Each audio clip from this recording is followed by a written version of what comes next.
Jusqu'à 9h, Good Morning Business.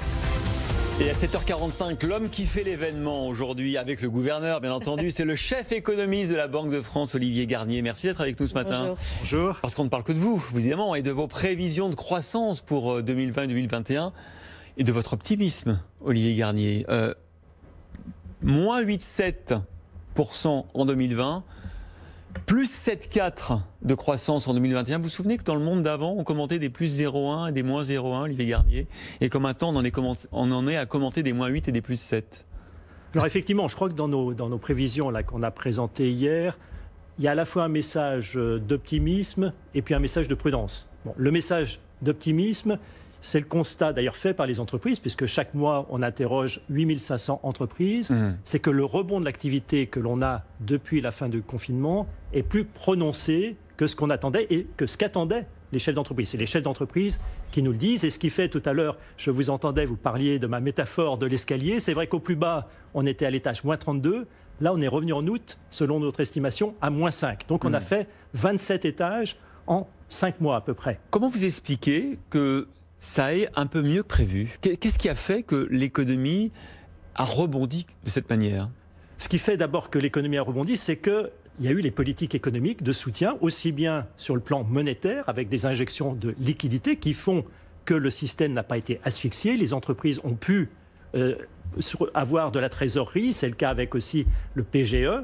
Et puis du côté des ménages, il y a eu aussi des mécanismes massifs de soutien des revenus, donc, qui ont permis, dès qu'on est sorti du confinement, la consommation aujourd'hui, on sortira dans la journée les chiffres de commerce de détail. On peut dire, si on met à part bien sûr certaines activités comme l'hôtellerie ou d'autres, mais la consommation en tout cas de produits, elle est revenue à la normale. Alors j'avais aussi, j'ai dit, un message de prudence. Le message de prudence, c'est que maintenant, on rentre dans la deuxième phase. Vous savez, on a notre métaphore aussi de l'aile d'oiseau. Donc on a eu cette reprise en V pour le moment. Maintenant, on est au point d'inflexion. On commence le moment où la croissance nécessairement va être plus lente. Et pour faire les 5 derniers étages, pour revenir à l'étage 0, là, on met plutôt 18 mois. Alors c'est mieux. Avant, on anticipait plutôt la mi-2022 pour le retour à l'étage 0. Maintenant, c'est début 2022.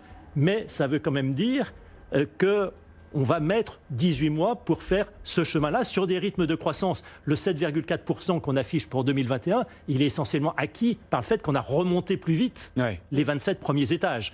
Sur les rythmes, sur la période qui vient, ça sera plutôt un rythme autour de 3%. Et puis ça dépend des secteurs. Emmanuel Le Chip disait tout à l'heure que la moitié des secteurs fermés pendant le confinement reviennent à la normale à présent. En revanche, un quart sont dans la totale incertitude. Alors effectivement, ce mois-ci, on a ajouté dans notre enquête mensuelle une question. D'ailleurs, on a interrogé les entreprises.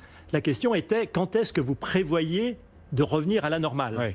Et alors, premier élément intéressant, c'est qu'il y a à peu près un quart des entreprises qui disent on ne peut pas se prononcer. Donc il y a une très grande incertitude, ce qui veut dire que nos perspectives, elles sont entourées d'une grande incertitude, sans parler bien sûr du contexte sanitaire qui peut fortement évoluer. Mais en tout cas, il y a cet élément-là. Et après, on voit aussi, selon les secteurs, de grandes disparités. Il y a des secteurs comme le bâtiment qui sont revenus à la normale et qui disent, nous, en 2020, on sera à la normale. Notamment grâce à la rénovation, parce qu'en revanche, la construction de logements neufs continue à baisser. Mais enfin, globalement la construction, les chantiers sont repartis. Il y a des secteurs, en revanche, comme l'aéronautique, comme tout ce qui touche au tourisme, qui, eux, sont durablement touchés. Et donc là, ça sera bien au-delà de 2022. Alors évidemment, le corollaire, c'est ce que vous avez dit aussi en matière d'emploi, parce que ça va compter, notamment vous évoquiez 2022. Est-ce que ça sera le retour à la normale en mars ou à la mi-année? Il y a une élection présidentielle entre les deux, donc forcément, ça sera important. Vous dites qu'on va là aussi récupérer les emplois perdus.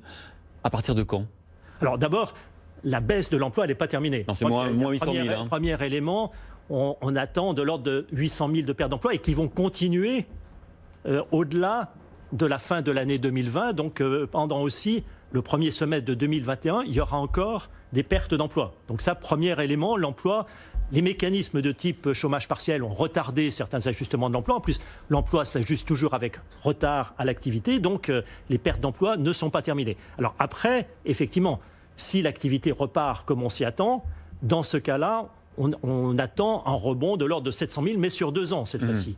Ce qui veut dire, alors en termes de chômage, Là, il faut être très prudent parce qu'on le voit actuellement. L'INSEE dit à juste titre qu'il y a un halo autour du chômage. On a du mal à déterminer aujourd'hui qui est actif, qui est inactif. Mais si on revenait à des comportements normaux en termes de taux d'activité, de population active, le taux de chômage, lui, il pourrait atteindre un pic autour de 11% de la population active dans le courant de l'année 2021 avant de revenir sous les 10% en 2022. Très rapidement, par rapport à ses voisins, la France ?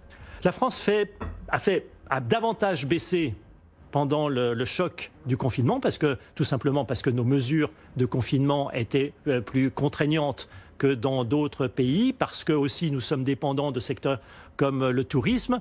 Ceci dit, nous attendons un rebond un peu plus marqué, ce qui fait que dans notre prévision, on pourrait revenir d'ailleurs à ce que j'ai appelé l'étage zéro, donc au niveau d'activité pré-crise, peut-être un peu avant la moyenne de la zone euro. Mais il y a aussi, il faut bien avoir en tête qu'au sein de la zone euro, il y a une forte dispersion entre les pays. Merci Olivier Garnier, chef économiste de la Banque de France. On va reparler de la consommation des ménages. Vous avez publié votre indice sur la croissance des détails tout à l'heure, la FEVAD aussi. Et c'est Enrique Martinez, le directeur général du groupe Fnac Darty, qui est notre invité dans un peu moins d'une demi-heure. Lui aussi va commenter ce retour des Français vers la consommation.